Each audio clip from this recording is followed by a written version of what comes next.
Sebelum kita memulai video ini, ada beberapa hal yang harus diperhatikan. Pertama, siapkanlah kalkulator. Lalu, ambil kertas atau buku catatan. Dan jangan lupa, cari alat tulis yang ada di sekitar kalian. Gunakanlah untuk mencatat setiap materi yang ada di video ini. Baik, jika sudah, mari kita mulai. Topik kita hari ini yaitu relevant cost for decision making. Apa itu relevant cost? Relevant cost adalah biaya yang mempengaruhi keputusan.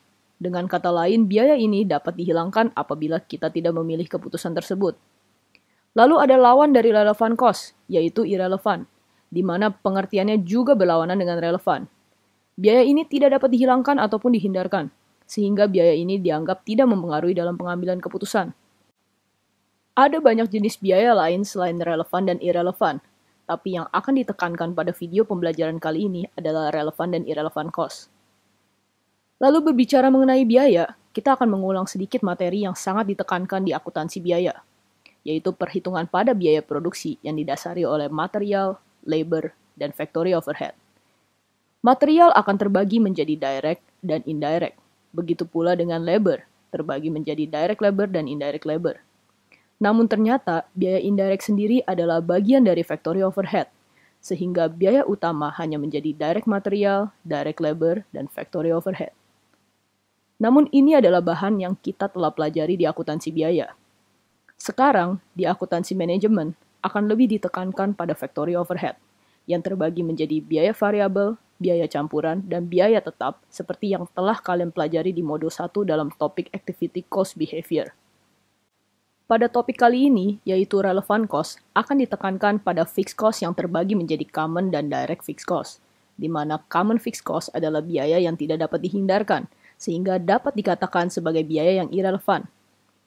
Sedangkan direct fixed cost termasuk dalam kategori fixed cost yang dapat dihindari apabila kita tidak memilih keputusan tersebut, sehingga dapat juga disebut sebagai jenis dari relevant cost. Contoh yang paling melekat dengan common fixed cost adalah biaya depresiasi dan lisensi, di mana depresiasi dan lisensi akan tetap mengalami penurunan nilai apabila tidak dimanfaatkan. Sedangkan contoh untuk direct fixed cost adalah biaya gaji dan biaya sewa, di mana biaya tersebut dapat dihilangkan apabila kita menutup usaha. Lalu berikut ini adalah jenis-jenis pengambilan keputusan di dalam akuntansi manajemen. Agar lebih jelasnya, kita akan langsung masuk ke dalam soal latihan. Diberikan data informasi sebagai berikut. Lalu kalian diminta untuk mengambil keputusan dari informasi yang telah diberikan. Langkah pertama, kalian harus membuat tabel seperti ini. Silakan disalin terlebih dahulu.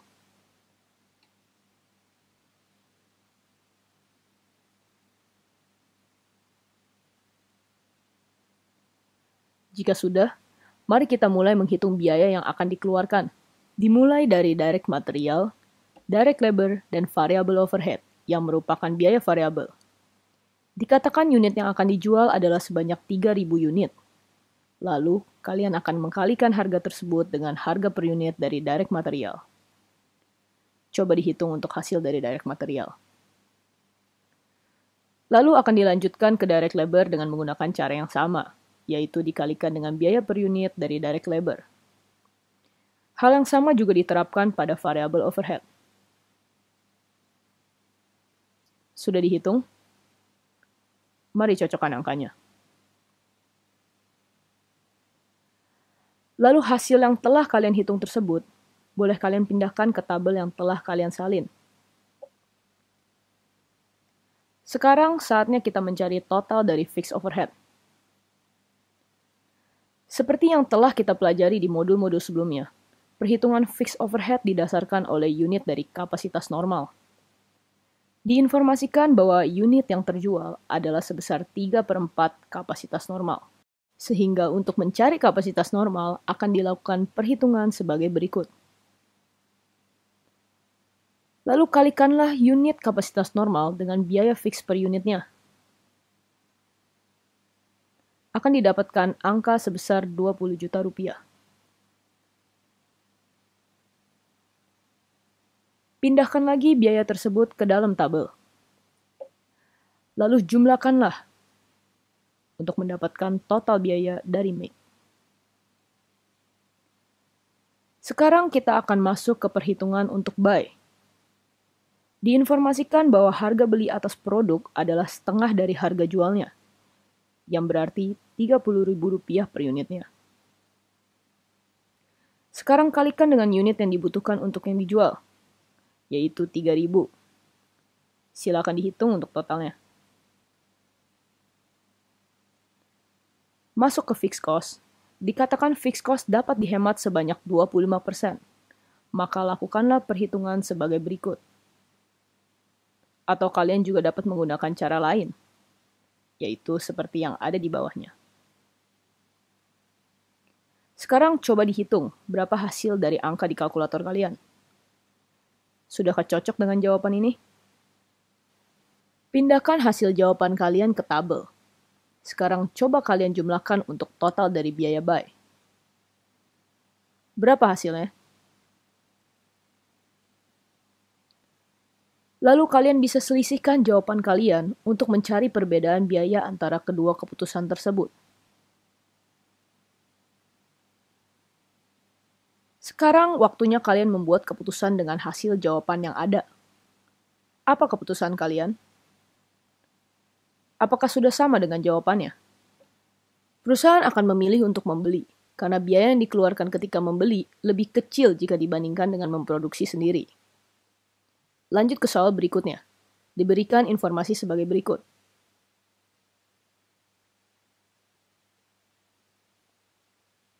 Diminta untuk mengambil keputusan atas penawaran pesanan dari Electric Co. Langkah pertama yang dilakukan adalah menghitung kapasitas kosong yang dimiliki oleh Electroco. Diketahui kapasitas normal sebesar 500.000 unit. Dan unit yang terjual adalah sebesar 80% dari kapasitas normal, yaitu 400.000 unit. Sehingga atas hal ini didapati bahwa Electroco memiliki kapasitas kosong sebesar 100.000 unit. Kapasitas kosong ini dapat digunakan oleh Electroco untuk membuat pesanan spesial dari konsumen. Electroco mendapatkan penawaran dari Electrico untuk membuat pesanan sebanyak 60% dari kapasitas normal, yaitu 300.000 unit. Hal ini tentu saja tidak dapat dilakukan oleh Electroco, karena kapasitas kosong Electroco hanya sebesar 100.000 unit. Tapi Electroco tetap dapat menerima pesanan tersebut apabila Electroco membuang penjualan regulernya sebesar 200.000 unit. 200.000 unit inilah yang dinamakan dengan opportunity cost. Sedikit ilustrasi untuk kapasitas Electroco apabila tidak menerima pesanan dan menerima pesanan tersebut. Sekarang kita akan masuk ke perhitungan keuntungan Electroco apabila menerima atau menolak pesanan tersebut. Silakan disalin terlebih dahulu tabelnya.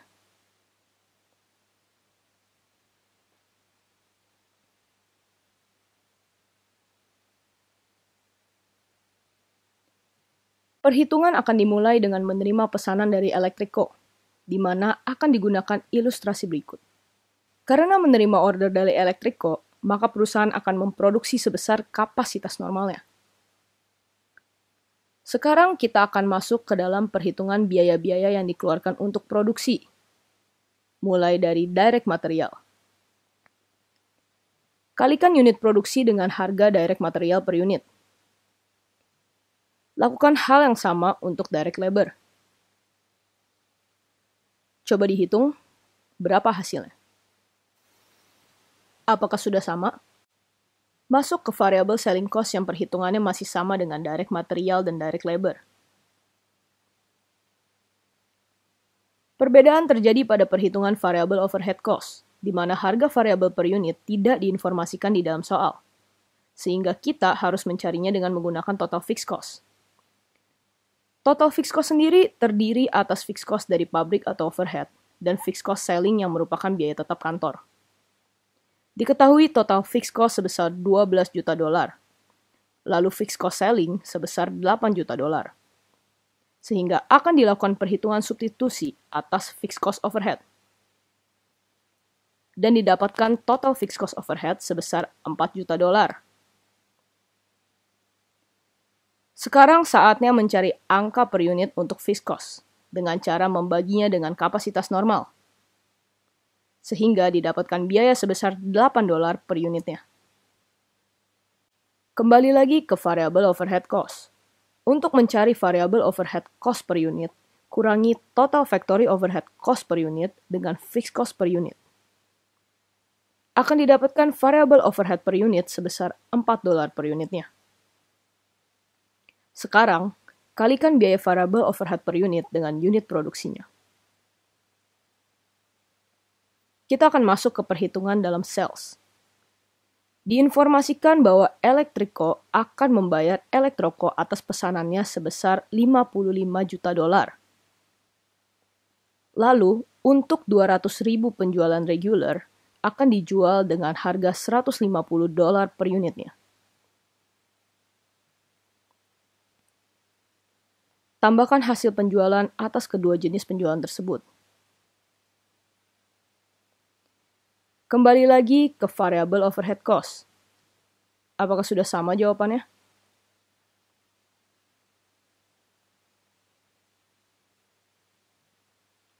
Pindahkan jawaban-jawaban tersebut ke tabel yang telah kalian salin. Sekarang, waktunya kalian untuk menghitung besarnya contribution margin apabila perusahaan menerima pesanan tersebut.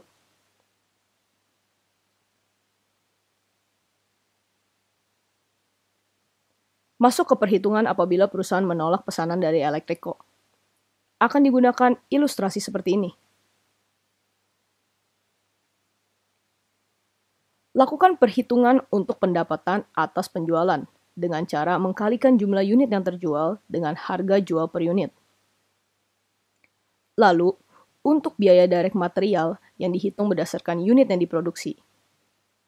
Hal ini juga berlaku untuk direct labor yang sama-sama merupakan biaya variabel. Sekarang cocokkanlah hasil dari perhitungan kalian. Lalu kita akan menghitung biaya variable selling cost dengan cara yang sama seperti direct material dan direct labor. Lakukan hal yang serupa untuk variable overhead cost.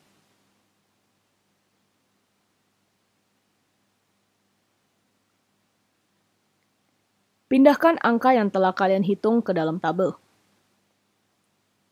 Hitunglah contribution margin apabila perusahaan menolak pesanan Electrico. Sekarang, hitung perbedaan atas contribution margin-nya.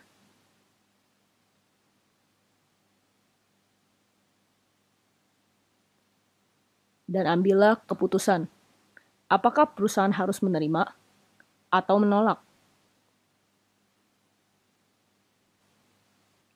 Perusahaan akan menerima pesanan tersebut dikarenakan adanya peningkatan contribution margin sebesar $15.600.000 apabila perusahaan menerima pesanan tersebut.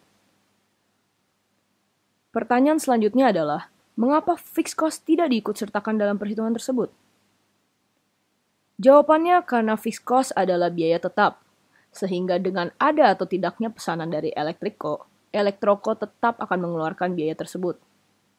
Hal ini menyebabkan fixed cost dianggap sebagai biaya yang tidak mempengaruhi keputusan, atau disebut juga dengan irrelevant cost.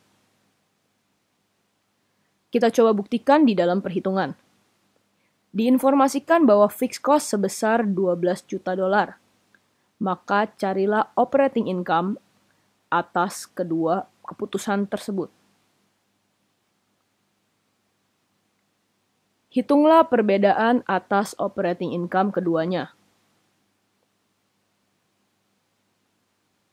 Hasilnya pasti akan sama dengan perhitungan tanpa fixed cost, sehingga hal ini menyebabkan fixed cost tidak mempengaruhi pengambilan keputusan.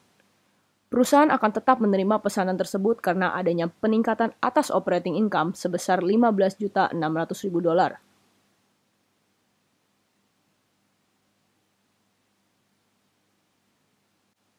Kiranya sekian untuk bahan video kali ini. Sampai bertemu di video-video selanjutnya.